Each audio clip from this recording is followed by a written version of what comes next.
if you just read a book about negotiation, the more options you have, the better you're going to fare inside of that negotiation. Yeah, and these are all great things that you should be looking out for and should be doing. I'm going to mention the one thing, if there was only one thing that you should never do, and that's driving around looking for properties and picking up the phone and calling the person's name that's on the sign in front of a building that you're interested in.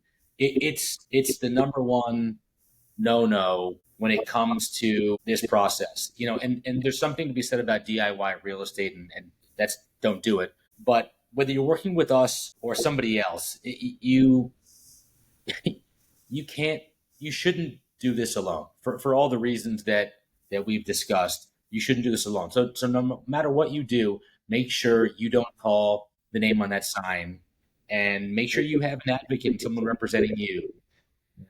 You call the sign, and the negotiation has begun. That broker or landlord is pretty sophisticated. They can smell out the situation a mile away. They're gonna be really nice. They're gonna ask you questions, and those questions are how they sink their claws in you and how they know whether you're sophisticated or not, or not. And you, unless you do this all the time, you're setting yourself up for potentially getting worse terms. So Everything you say can and will be used against you in the negotiations. And the worst part is, and we've seen this time and time again, is you'll have no idea what's happening when it's happening.